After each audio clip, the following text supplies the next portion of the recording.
Well, hi there. Welcome to this week's episode of Emsolation. Coming up, we talk about Sabrina Carpenter's new album, Man's Best Friend, specifically her new single, Tears, and the lyrical genius of I get wet at the thought of you, being a responsible guy, treating me like you're supposed to do, tears run down my thighs. We also talk about the summer I turned pretty and how my daughter made me a t-shirt. I wanted it to say Team I Don't Give a Fuck, but instead it says Team Conrad.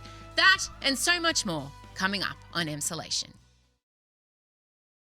Emsolation is recorded on the stolen lands of the Wurundjeri people, the first storytellers of this country.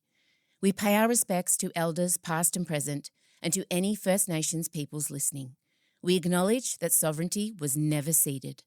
Always was, always will be.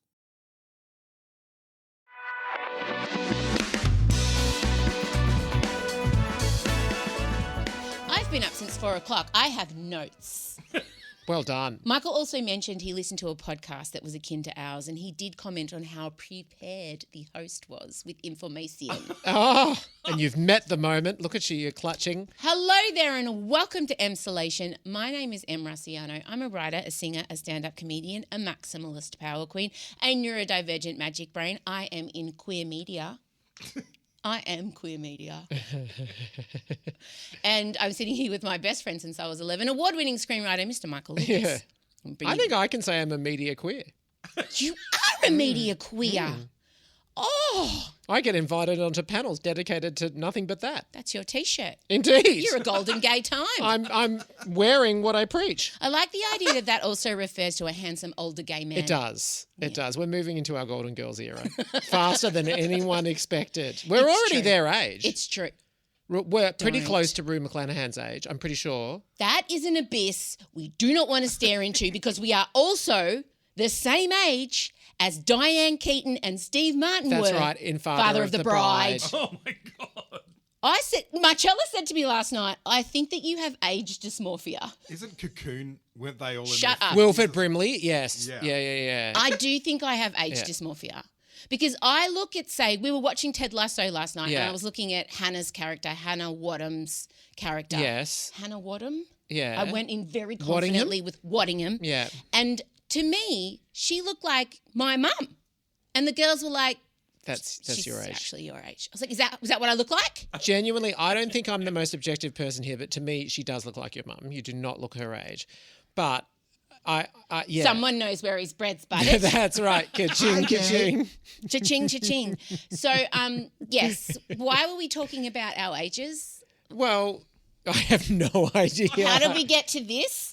Backtrack. How did we get to age dysmorphia? What we're talking about? Oh, golden. I said golden. Golden gay Golden time. girls. And then we said, don't stare into the abyss of movie portrayals of our age. I'm just going to say that late 40s is very different now than it was in the 1980s. I really think that that's true. Certainly fashion-wise is extremely different. Absolutely. And life expectancy is longer. It's true. I know, don't worry. I'm staring into what could be a very long third path. Where Madonna pioneered the kind of 40s that we're aspiring to be. And she is still maintaining. In fact, she's on the edge for me even now as she nears 70. It's true. Coming up on today's show, I have done an extreme deep dive into Sabrina Carpenter's new album, Man's Best Friend. Wow. And we're going to be doing a dramatic reading of her lyrical masterpiece, Not Since Lennon McCartney. I was going to say not since Cardi B and Megan Thee Stallion. Of her second single off the album, Tears. We've also been looking at the spectacular film clip. Then we're going to be talking about, you might have noticed the T-shirt I'm wearing. Lines are drawn. It says Team Conrad. Marcella, my eldest daughter, she's got a lot on. She sat hand-making T-shirts for us all. I said to her, don't bother. I am Team ID. I don't give. Oh, okay, all right. Is anyone actually team the other guy? Because I'm not sensing that. Yes. Oh, there are. And it's disturbingly a high proportion of Team the brother. insulators. Really? Team Jeremiah. No. These women are sadists. These women like a bad boy. If I had to pick, as I said to you, we'll talk about it later, but I am sitting here in a T-shirt that Chella said I have to wear on the pod. But it did make us think about the last kind of love triangle we cared about. And we'll let you know what that is. But think about the 90s and the biggest love triangle you can possibly have been involved in, and we'll be discussing that also. And then in the sealed section, I obviously have returned from Noosa with Michael, and we watched Severance, 2 seasons in 1 week. Probably not medically advisable. Probably not. Oh, you were wanting to go faster. Truly. Yeah, I did get you to were do frustrated. 3. We did. We had one night of 3 episodes. Well, since then, I've had a lot of thoughts, a lot of deep questions. Done the and podcast. The headline is, I'm pretty sure one of the main characters is actually a goat. You have the manic look of someone who's been a long way down Reddit. Oh, yeah. Don't worry, I figured it all out. I don't. I solved think it. that's truly the health hazard. So I just want you to know I've solved Severance, and you'll be able to hear that in the sealed section. Great. Also, Has someone told Ben Stiller that you've solved it? We should get him. I hope he'll be listening. I've sold it. I've clocked it. Yeah. It's fine. They can Okay. come to me when they want to finish writing the seasons. I'll tell them how it's got to go. I'll tell them what actually has happened already. Okay. Well, I've got questions. I'm sure you'll be able to answer them. If not, I'll make it up. I love Okay. Vinci. And then finally, the Noosa Accords were written. That is me changing my life because of events that took place in Noosa. Yeah. I've already broken them 2 days Yeah, back. you have. I had one and I've broken it this morning. All right. Let's launch straight into Sabrina Carpenter. This is her 7th studio album. Isn't that wild? But let's just 7! face it. As far as the I would've culture's said concerned. second. Yeah, it is, effectively. Second since breaking. Truly. So here we go. Here is my research. Since my co-host pointed out he didn't feel I was well-researched enough. That is not what I said. I object. Let me read you my research. Man's Best Friend is her 7th studio album, released August 29th, 2025 via Island Records. Her lead single was Man-Child, released June 5, 2025, debuted number 1 on the Billboard Hot 100 and UK's singles chart. Follow-up single Tears, which we will be breaking down and discussing today. The critical report, The Guardian has said about this album, smut and stunning craft. What a combination. Pitchfork said confident experimental evolution. Consequence said flirty fun. And the response has been generally favourable. How are you feeling about my research? I'm dazzled. Has there been any pearl clutching? There has been pearl clutching over something so stupid. Of all the things to pearl clutch over, in her new single Tears, which we will be discussing, Colman Domingo. Yeah. Colman Domingo? Coleman. Yeah. Is there someone called Placido Domingo? Was Yes, he a tenor? one of the tenors, yes. Nesundoma. Was that exactly what it sounded like? Give me some more. Give me some more of that. Give me some more of that. Sundoma. Remember when Aretha sang that? Remember when the 3 tenors were massive? Yes. Like mainstream. Oh, Pavarotti? They broke through. I would That's mention right. Pavarotti 3 times a week. He was a cultural touchstone for me. Every parent, they had that and they had the Andrew Lloyd Webber Premier Collection on CD, and that's all they listened to. Or if you're my mum, you rotated in a bit of Barbra Streisand, but that was it. And Eric Clapton Unplugged. But imagine trying to explain to my daughters, the 3 tenors were massive. Yeah. What was their other big song? What was the 3 tenors other big song? My parents It's went and weird saw the because, 3 but then tenors. again, don't forget Andrea Bocelli had a moment in the sun too, a little bit down the track. Did he ever moonlight with the tenors? Was no. there ever... I think another crossover you might be thinking of is Amigos para Siempre. Because para siempre. From the 1992 Barcelona Games. But funnily enough, I instantly think of the spoof of it with Effie and Norman Gunston more than I think of the actual song with Sarah Brightman.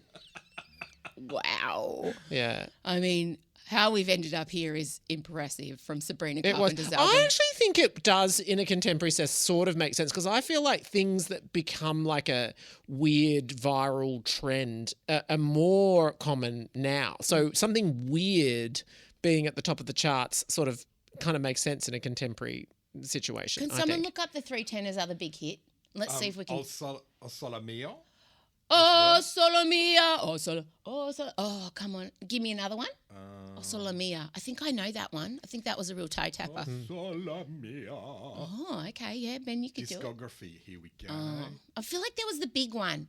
There was a big I one just we think it all was knew. Ness and Dorma. I don't know must that be we Ness and really. Dorma. It's basically saying the Ness and Dawn. Oh, okay, fine.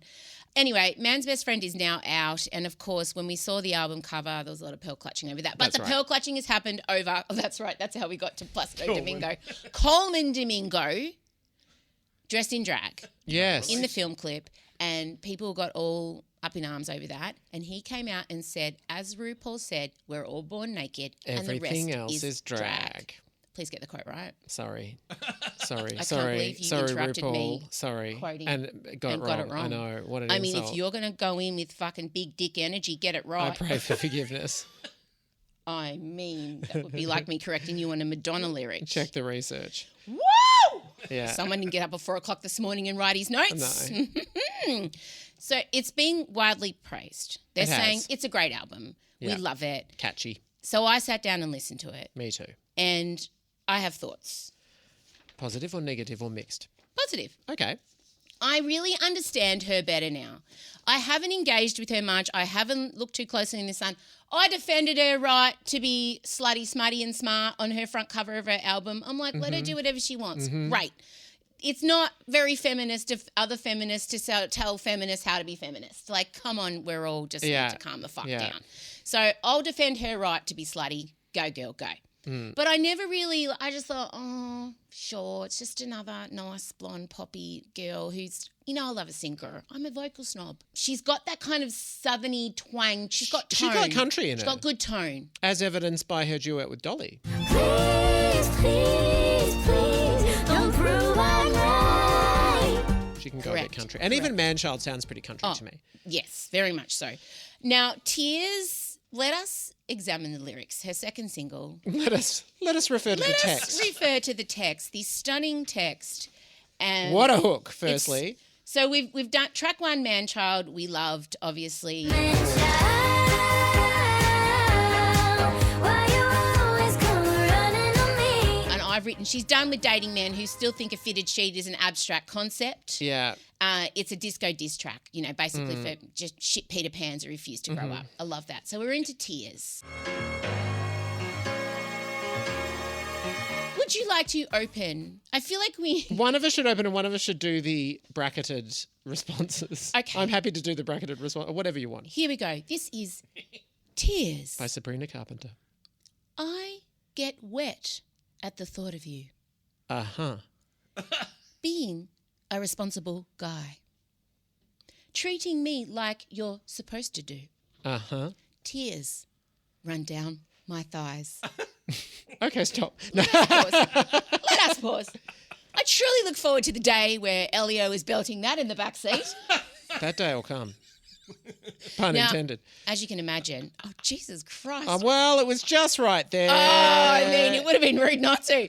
I just feel like there are a lot of parents saying, my daughter especially loves Sabrina because she looks like a Barbie doll, blah, blah, blah. And to my response to that is, it is your responsibility to not let your child hear this song.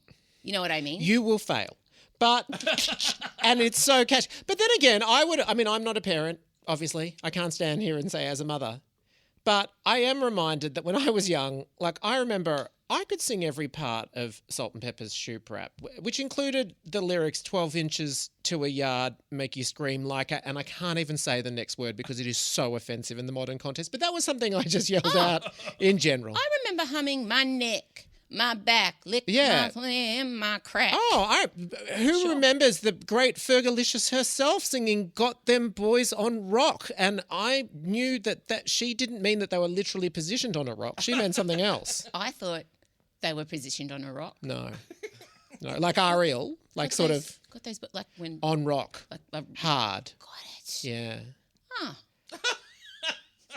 Autism strikes again. So just in case you're not clear, when she says tears run down her thighs, she doesn't mean that she's cried and one of them just accidentally hit the thigh. But that's what I'll be telling Ellie. That's right. That's right. She should have put a napkin down before she started crying. She's a heavy cry. Exactly. A lot of moisture there. Anyway, please continue. A little initiative can go a very long, long way. Baby, just do the dishes. I'll give you. Watch you what you want. A little communication. Yes, that's my ideal foreplay. Assemble a chair from IKEA. I'm like, Ah. So what we're saying is basically she's hot for a dude who does the bare minimum. Yeah. Yeah. It's a bare minimum bop. Mm-hmm. I get wet at the thought of you Uh-huh. being a responsible guy, So responsible. treating me like you're supposed to do. Uh-huh. Tears run down my thighs. Because you're very upset. A little respect for women can get you very, very far. Remembering how to use your phone gets me. Oh so hot. Considering I have feelings, I'm like, why are my clothes still on? Offering to do anything. I'm like, oh my God. Okay, Sabrina, we need to raise the bar a little bit here. Yeah, but I feel like there's a winking. She's understands that she's singing about the bare minimum. I get wet at the thought of you Uh-huh. being a responsible guy, So responsible. treating me like you're supposed to do. Uh-huh. Tears run down my thighs. And then same again, dance There's break. a dance break, yes. And what a dance break. I get wet at the thought of you being a responsible guy, So responsible. treating me like you're supposed to do. Uh-huh. Tears run down my thighs. Give her the Pulitzer. I mean, where's my applause? I'm not joking. I mean, I do think it's insanely catchy and I find it funny too. If you want to really stare into the pupils of this, she's a fucking Trojan horse. She is. She is a bombshell, blonde, Yeah. sexy, vampy, campy diva. It's like Samantha Fox of the 80s vibes. Yes. But she's Yeah. a Trojan horse Yeah. because she's standing in front of men as the hottest thing, as the object of their affection. Saying, you're shit. Yeah. Basically. But I can count the amount of times that Scott has said, I didn't really listen to the words. I just like the music. Mm. I don't know that straight men are going to take it in. Yeah. Are they?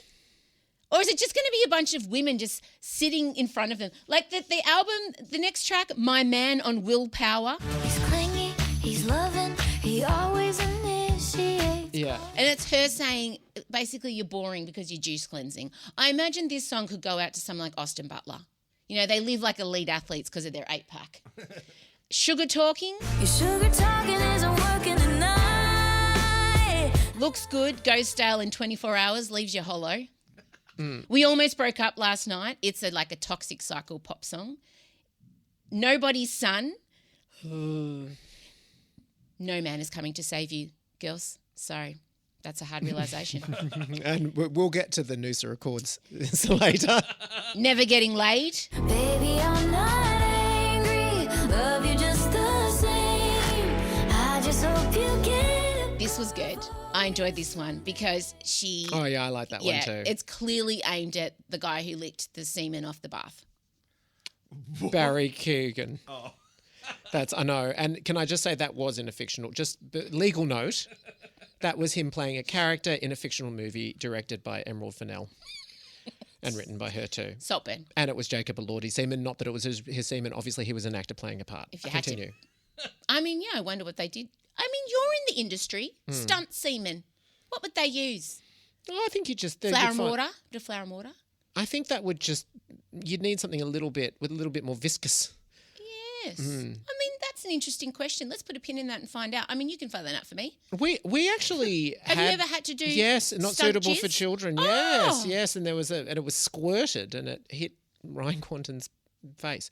Don't ever let it be said that you do not make art. And I cannot recall what the actual recipe was. And For you'd stunt think semen. no, but it feels important that I find out. Feels on brand. It does. When Did You Get Hot is my favourite track on the album. Yeah. When did you get hot? All of a sudden I could look you up and down all day. I really enjoy that. It's a total bop. And it's basically saying, as soon as we break up, you hit the gym. So, and then when we get back together, you let it all go. Then we have Don't Worry, I'll Make You Worry. She's saying, you thought you wrecked me. Well, fucking let's go. House Tour. I didn't really get there. I'll be honest with you. I wrote... Sweetened condensed milk apparently is a good substitute. There we go. There we go. For semen. He's on the I semen. mean, you would lick that off a bath. It's on her hand here. And it looks a lot like. Condensed milk. And you'd be happy to lick that up. Affordable too. You know what makes a great snack? Breadcrumbs mixed into condensed milk. Oh, yeah. Truly. We're pivoting all over the place now. As is our want. So that's the entire album. It's like a slutty, boppy, poppy heartbreak album. And she's not taking it well. You know, it's really, I love how petty it is. Yeah. But she's also super hot. And she's also calling men out, like very plainly, clearly, the whole way. It's wrapped in a very pretty, sexy bow, but that's what she's doing. So I don't know that male listeners will hear it, but I do think that women that listen to it and chant along, it's just she's like getting... Gay men who date men. Yeah, like it's helping people put words around, you know what, you're shit and this isn't good enough. Like I feel like that's essentially what she's saying song after song after song in the sexiest way possible. It's a hard concept for me to get on board with and understand. But I think I'll If only it had come into your life 20 to 25 years ago. some would say perhaps, yes. No, it is. And also I get the concept, and I also partake in the concept of making something really polished when the content is quite smutty. Yeah. It's this great juxtaposition that makes people feel like it's professional smut. Yeah. It's something that you've thought about and you're not just doing it for shock value. Yeah. It's also funny. Very. I feel like, and I also often used to feel this about Madonna as well. Sometimes I feel like straight people, particularly straight men in particular, like don't realize there's humor here. Like Material Girl is funny. Yes. And this sort of has, even though it's a different sounding kind of music, there's a level of it that's the same. No, I'm here for it. And this album is purely for the gals and the gays who And the have to deal gays. with straight men. This album is for anybody who is dealing with what is the straight man infliction of like what the shit they make you put up with. This is for you. And why is Colman in drag any kind of problem at all? I have one no knows. idea. No one knows. She's just corrupting the minds of America's youth because now we're in the Handmaid's Tale. Is that right? We're Gilead. I think also there was a lot of right-wing people, right-wing men who thought she was like a MAGA poster girl because of the way she looked.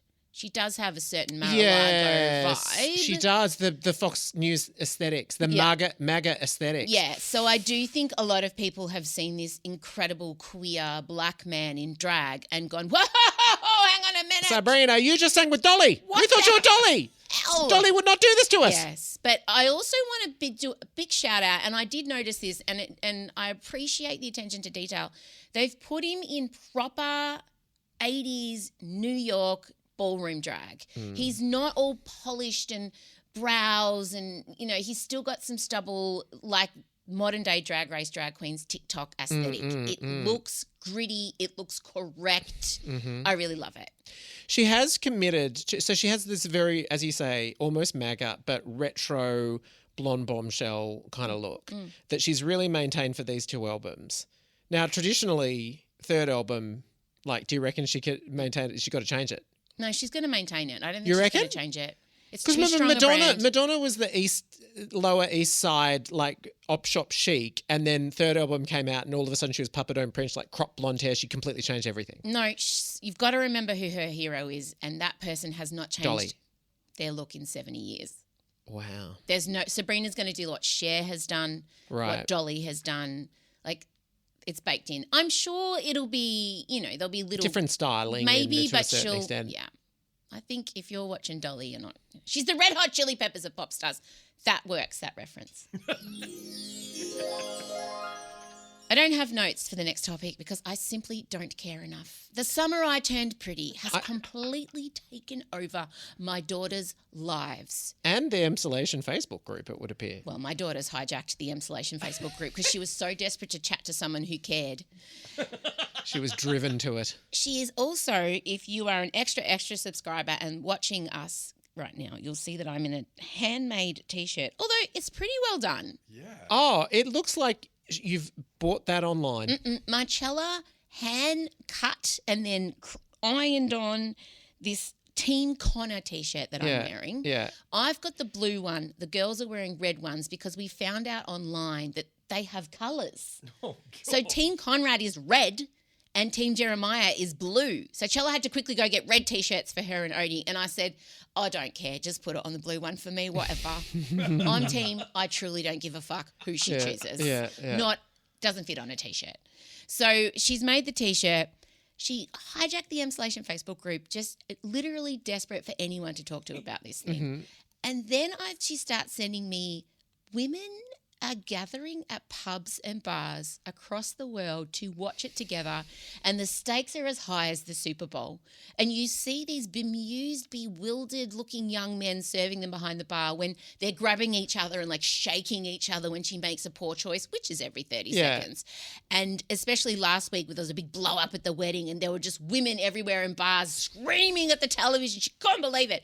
So Chella is looking for that kind of event in Melbourne. But one thing about this, I mean, firstly, respect, I understand, great. But also, isn't it based on a book that's been out in circulation for quite a long time? So the ending is known. But the writer of the book, who's also the writer of the show, has come out and said it's going to be different to the book. Oh, that's a good play, respect. Yeah. But I do believe the end game will be the same, but how we get to the end game, yes. Okay, yes. you'll just have to watch preferably with a group of your friends at some sort of establishment. So there's 3 episodes left. Yes, because I did watch partially at times one of the episodes, and it was giving major series finale energy because it was a wedding that was eventually abandoned and then someone ended up on a plane. But no, not season finale. No.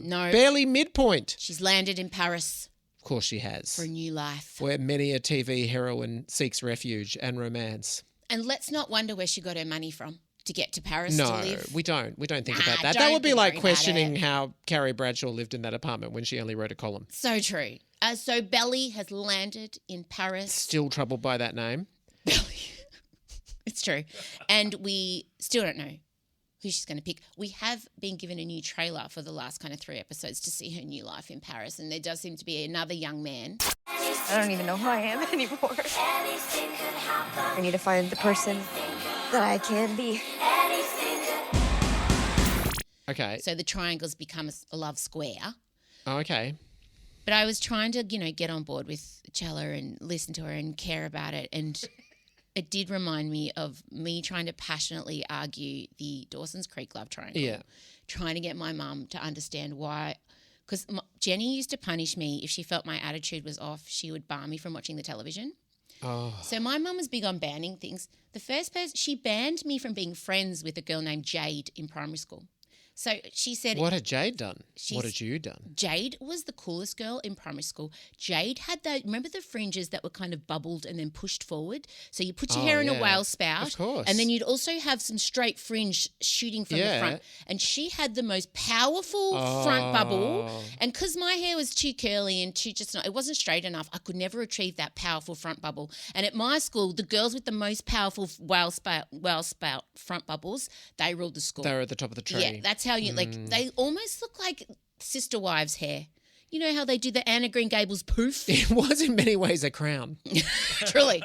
So Mum would say, oh, no, you've been hanging out with Jade. I want to say Jade's last name because it's so legendary, but I can't. Jade's a good kind of 80s rebel name. Absolutely. And so she went to the school and she decreed that Emmy Rusciano was banned from being with Jade and her friend Selena. How were they supposed to Jade and enact Selena, this? they were the true queen, poofy, bubble-haired girls. Jade and Selena and Lauren, the 3 cool Where girls. are they now? Oh, I don't know. So I hope somewhere Still, fabulous. the band is still in place. I hope so. Yeah, Mum, I Jade, don't know. if you're listening, Jenny Rusciano. you know who you are. And then the next thing to be banned was Beverly Hills 90210. She said it Yeah. gave me a bad attitude.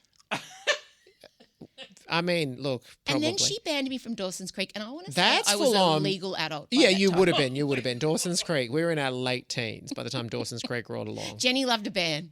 Big on the bans. I'm surprised. Wow. She okay, still and bans how? it around now. She still says, no, I'm banning you from that. But Dawson's Creek wasn't a bad influence. That was just taking away your candy. That was my candy. Okay, yeah. That did nothing to my spirit. And was your candy, did it take the form of Pacey or Dawson? Pacey? Of course. Oh, look, what was that? Look. Who's Team Dawson? Well, I related more to Dawson because he was into Steven Spielberg movies. I know. Look, I know he was a little student filmmaker. Taylor Swift would have picked Dawson up into Yes, and then would have flipped. Pacey, That's right. Yeah, she has essentially. Dawson was the Joe Alwyn of the situation. the cat. Yes. Yes. And then a Pacey. But Pacey was a bit more rebellious than a Travis Kelce. Travis Kelce is still like an all-American boy. Whereas I feel like Tracy didn't he have slight sort of wrong side of the tracks energy? Yes, but he was very handsome. He had like tan skin. And he wasn't whinging all the time. Oh, Dawson, God, all he did was whinge. I don't Do you know what? care, To James this, Van I Der can't Beek. tell you Oh. who she ended up with. He's unwell. He is unwell, yeah. James Van Der Beek has a look of someone who's not long for this realm. Oh. Truly. yeah, he's not been well. Yeah, And they had a reunion. They all They caught up with did. him. It made my heart swell. I think Katie organised it, Katie Holmes. What? I mean, all of them. What a long and winding path they've had since that time. Who would have thought, out of all the teen shows, because normally in those teen shows like with 90210, there might be a couple that, stay in the cultural realm of awareness. But Dawson's Creek, in their own ways, like if anything, James Van Der Beek is the one who's like been the least on our minds, but even he is still in our minds. But certainly Katie Holmes. I mean, He was personally, great in The Bitch in Apartment 3. Did you watch yes, that? yes. I last Yes. remember him administering a whipped cream bikini in Oh, that's right. Varsity Blues. Oh. Thank you, Brain. I just saw him in a show recently where he was really leading someone astray and taking a lot of cocaine, and now I can't remember what it was. It was a very, recent. Anyway, but I would say that his Yes. career. Hasn't had the trajectory. No. Of the other. Although Joshua I would Jackson. argue Joshua Jackson only of late has come back up in everyone's kind of mindset. Well, he did spend 7 years as Anna Torv's love interest, no less. True that. But then of course Michelle Williams, Jen Lindley.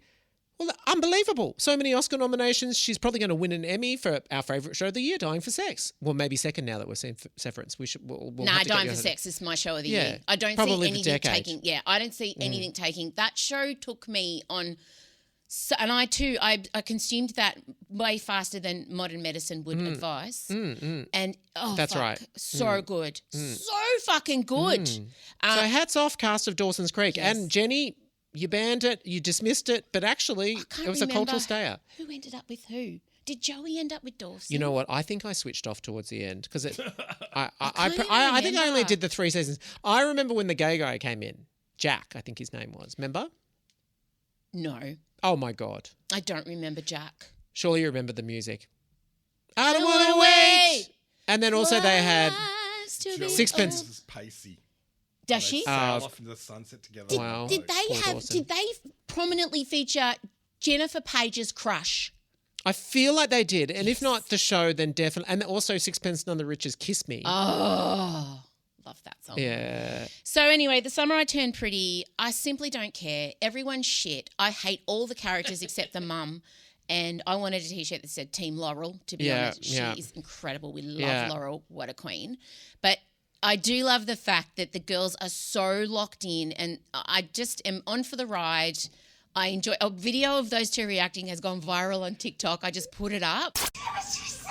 She just said you and me were nothing! And it's just funny to sit there and film them. And is it a well-calibrated love triangle? Are there strong camps either side? No, Yes. there really are. Because I just thought it was. No. I thought no. Okay, right. Yeah. So would you, in Both terms of the brothers evenness, are equally shit. the other major one, obviously Aiden Big, was like an epic love triangle. Both that- shit. God give me a fucking love triangle where the men are worthy of the woman. Or give me a bisexual one. Make the fight between a man and a woman. The woman will win. Oh, God, fucking hell. I think we do need particularly more bisexual ones where a woman is choosing between a man and a woman. I'd be into that. I mean, I feel like that's basically the premise of Good Luck, Babe, the Chapel Roan song. Someone needs to turn that into a movie. It's true. So I'll obviously be kind of half-heartedly letting you know how things go with the summer I turn pretty, whatever. Hashtag TSIP.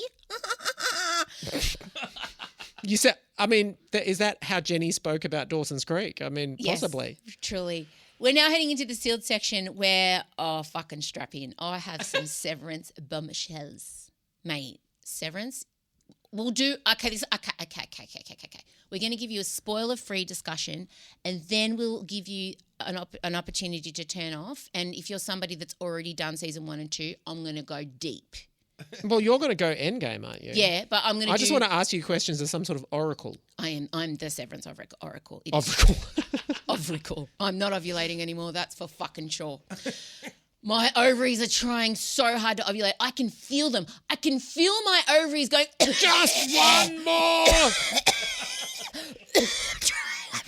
I can feel it. I can feel the death rattle. It's like these two old ladies are in their Beryl and Cheryl, and they're like, "Come on, one more."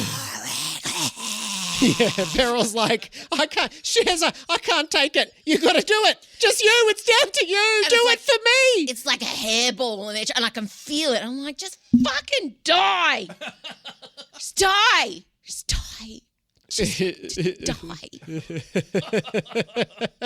Shazza's like, she wants to be a nonna, and frankly, I'm not convinced that the 3 she's currently got are going to deliver, so we're going to have one more stab, otherwise these genes are just going to die here. It's like Madge from Neighbours and Sophia from Golden Girls in there arguing. Oh, I'd back Sophia in that one. 100%. 100%. Not so much on the fertility front. No. So we're heading into Sealed for that.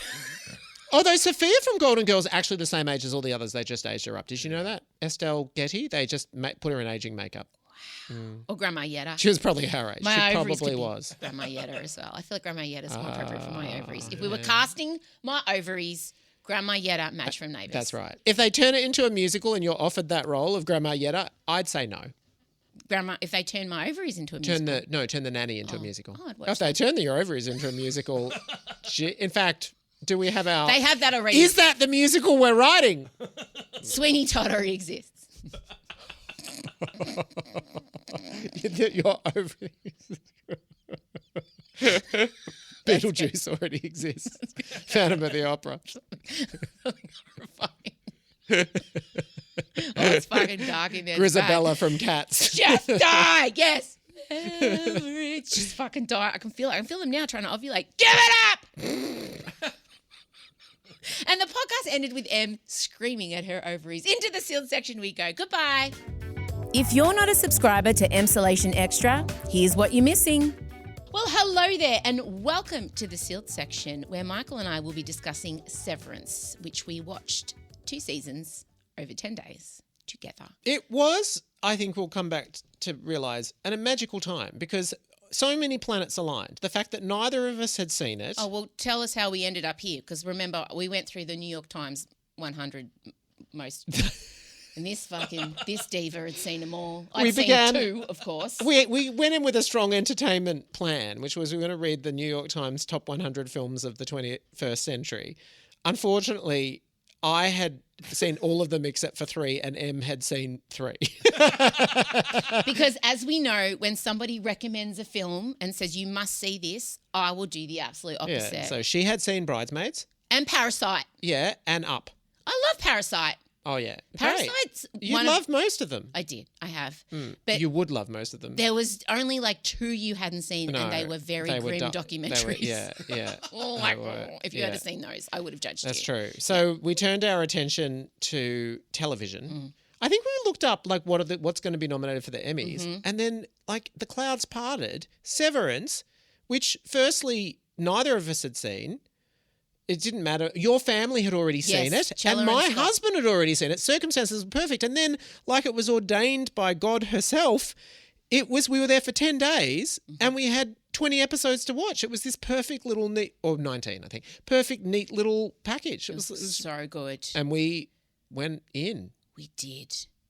It was the perfect universe to be absorbed into too, almost so that Michael and I kept nodding off.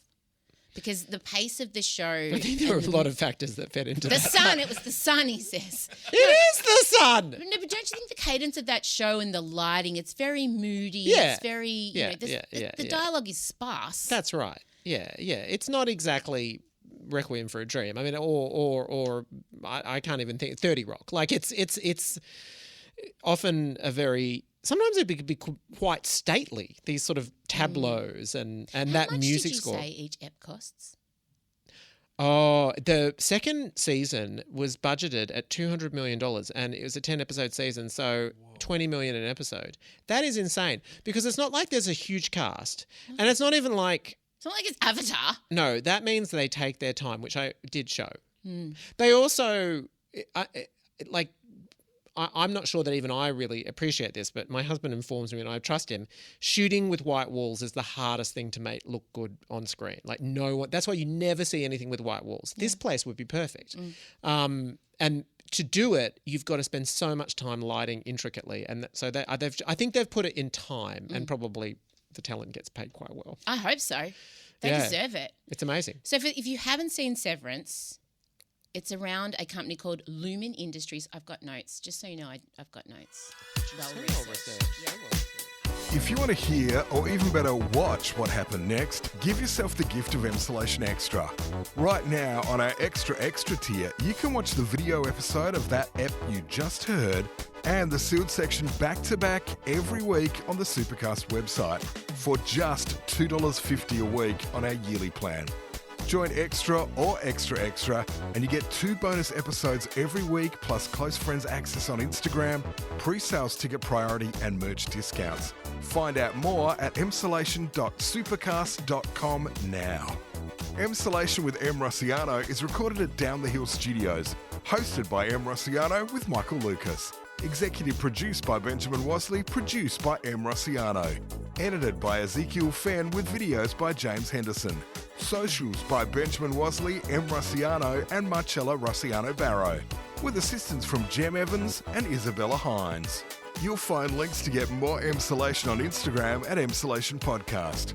Thanks for listening, and we can't wait to chat with you again soon.